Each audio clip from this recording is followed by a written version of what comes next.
He insulted me. He took my credit. He completely ignored my input. We all know this voice. It's the internal monologue that plays on a loop in our heads the moment we feel we've been wronged. Our immediate instinct is to seek vindication.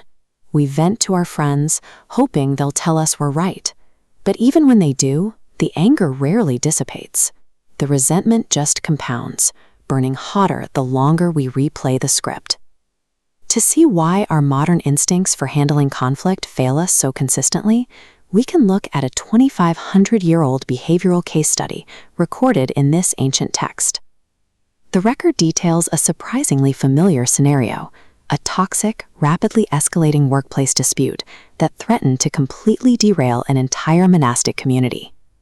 To find a way out of our own loops, we have to look at how this community finally stopped the internal monologue that was fueling their mutual resentment.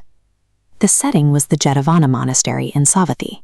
It was a close-knit communal environment where everyone lived in tight quarters.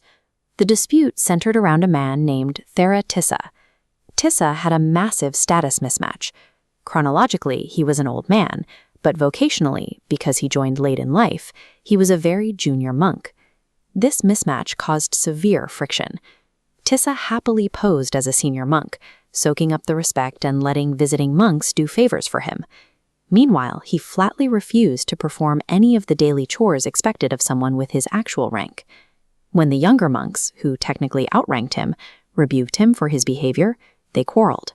With a bruised ego, Tissa immediately played the victim. He used his status to demand attention, which created a complete vacuum of empathy between him and his peers.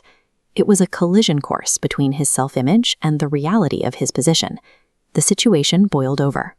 A weeping, highly upset Tissa ran directly to the Buddha to complain about how he was being treated. Close behind him, an angry group of his peers followed to make sure their side was heard. In a moment like this, a group expects a leader to act as a judge. They were waiting for the Buddha to listen to the testimony, apply the monastic rules, and declare a winner. Instead, he offered a completely unexpected intervention. He ignored the logistical facts of the argument entirely. He refused to hear the complaints or take a side. He shifted the focus away from the external timeline of who did what to whom and aimed directly at the internal cognitive loops running inside the monks' heads. He recognized that resolving the conflict required moving past the literal facts of the argument to address the raw, underlying psychological state driving it. The Buddha diagnosed the exact toxic monologue trapping both sides. He laid it out in what is now known as verse 3. He abused me, he ill-treated me, he got the better of me, he stole my belongings. He told them that for as long as they harbored those specific thoughts, their enmity could never be appeased.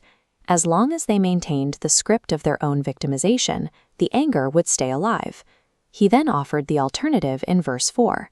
Enmity is only appeased when those thoughts are not harbored. Once they abandoned that script, the conflict had nothing left to feed on.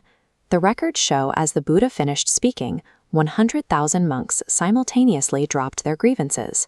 They attained what the text calls sotappatti fruition, a level of spiritual awakening achieved simply by letting go of a looping narrative. We often treat our grievances like a scoreboard, believing that by holding on to the memory of an insult, we are holding the other person accountable. But as Tissa learned, the internal story doesn't punish the other person. It only ensures the enmity stays permanent.